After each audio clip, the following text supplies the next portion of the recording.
Andhra Pradesh industrial క్యాపిటల్‌గా ఉన్న వైజాగ్ ఇప్పుడు చాలా వాటర్ క్రైసిస్‌లో ఉందని మనం లాస్ట్ వీడియోలో కూడా మాట్లాడుకున్నాం. వైజాగ్‌కి కొంచెం దూరంలోనే కొన్ని hundreds of TMCs of Godavari water వేస్ట్‌గా బే ఆఫ్ బెంగాల్‌లో జాయిన్ అయిపోతుంది. అలా సీలో వేస్ట్‌గా జాయిన్ అవుతున్న గోదావరి వాటర్ వైజాగ్ తాలూకా డిమాండ్‌ని ఎందుకు తీర్చలేకపోతుందంటే దానికి మెయిన్ రీజన్ 208 కిలోమీటర్స్ లెంగ్త్ ఉన్న లెఫ్ట్ మెయిన్ కెనాల్ ఇంకా కంప్లీట్‌గా కన్‌స్ట్రక్షన్ కాకపోవడం. Polavaram project only for agricultural purposes అయితే కాదు.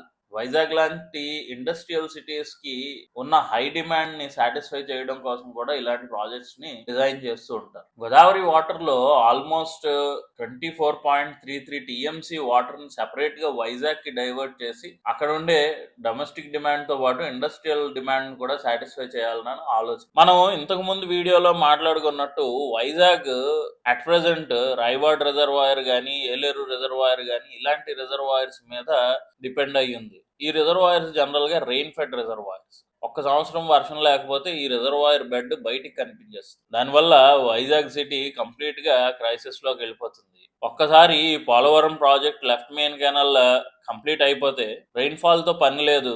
గోదావరి వాటర్ డైరెక్ట్ గా గ్రావిటేషనల్ ఫోర్సెస్ ద్వారా మనకు వైజాగ్ సిటీకి చేరుకుంటుంది. ప్రస్తుతానికి పురుషోత్తపట్నం లిఫ్ట్ ఇరిగేషన్ లాంటి టెంపరీ అరేంజ్మెంట్స్ ఉన్నా సరే దాని మీద కంప్లీట్ గా వాటర్ డిమాండ్ అయితే మనం సాటిస్ఫై చేయలేం. Polavaram head works left main canal arrangements complete అయ్యేంత వరకు వైజాగ్ కి వాటర్ క్రైసిస్ అయితే తప్పేటట్లేదు. ఈ ఇన్ఫర్మేషన్ మీకు నచ్చినట్టయితే మీ ఫ్రెండ్స్ అండ్ ఫ్యామిలీ మెంబర్స్ కి షేర్ చేయండి. పోలవరం ప్రాజెక్ట్ మీద మీ ఒపీనియన్ ఏంటో కామెంట్ బాక్స్ లో పెట్టండి.